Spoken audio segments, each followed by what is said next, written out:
namatay si Paulo Tantoco. Cause of death, cocaine overdose. Specifically cocaine, pwede namang heroin, pwede namang ibang drugs. Why this have to be cocaine? And then nagkalat ang cocaine sa mesa at sa sahig. And then na-hold si Lisa Marcos for questioning na Beverly Hills Police Department.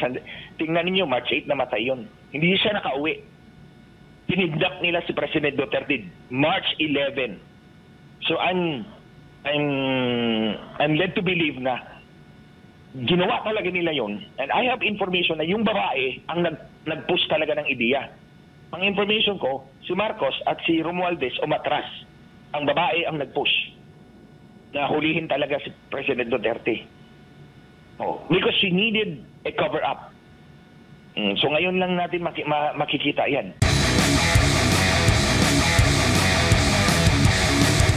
Marami po ang nagulat doon nga po sa balitang pagpanaw o pagkamatay sa Amerika ni Ruston's Executive Paulo Tantoco. Attorney, ano ba ang masasabi po ninyo dito? Dahil nga ay ang mga issue ay nadadawit yung pangalan ni First Lady Liza Araneta Marcos. Meron ho bang krimen na nangyari dito, Attorney? Sa nakikita ko, Kuya Jade, Kuya Anmar, mga kababayan, sa Amerika kasi, kapag namatay o may taong namatay, like in the instance na diba doon sa loob ng silid sa mga mesa at sa sahig may mga powdery substance which they suspected as cocaine. So that would put the death under suspicious circumstances.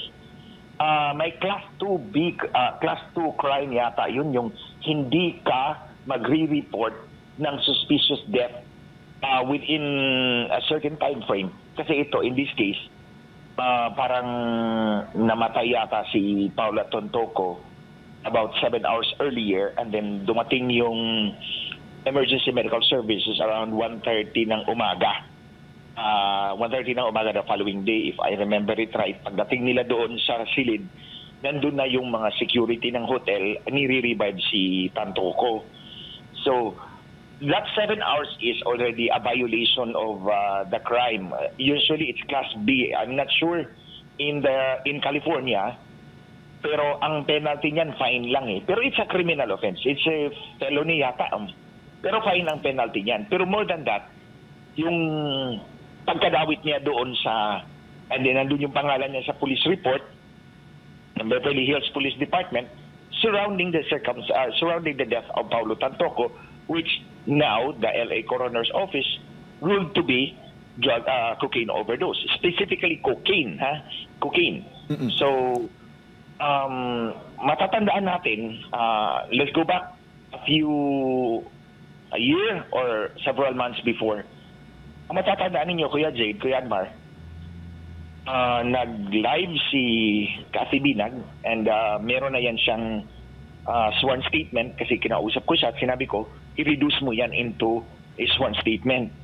And in fact, SMNI lawyer yata nag-assist sa kanya, sinabi niya sa akin.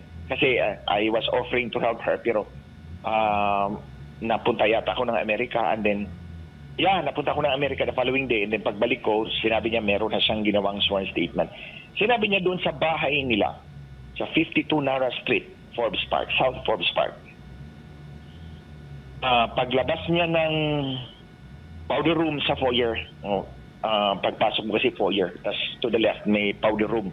Likod niyan stairs, papuntang second floor. Katapat niyang powder room is yung home office. Inalok siya ni Lisa ng white substance and sinabi niya, do you want? Then, di ba? And then, specific naman yung allegation ni Cathy Binag, cocaine. Okay, cocaine. Hindi lang si Lisa, pati si Marcos Jr., inakusahan niya ng cocaine, specifically cocaine. Tapos, napunta sila ng Amerika, sinabi ko nga, Trump stalking activity yan. Ini-stalk niya si Trump kasi gusto nga silang mag-meeting. And we will come out, we will go to that later. Gusto nga niyang mag-meeting sila kasi optics nila yon. Gusto nilang ipakita sa Pilipino, especially sa military establishment, na backed by the American president. Kasi nagamit nila yan when Biden was the president. Diba? 4 na beses yata siyang pabalik-balik doon eh. So, hinahabol ni Lisa Pumunta siya sa Miami, Florida, nandun, may talk si Lara Trump. It's about underwriting insurance. Walang kinalaman si Lisa Marcos about underwriting insurance.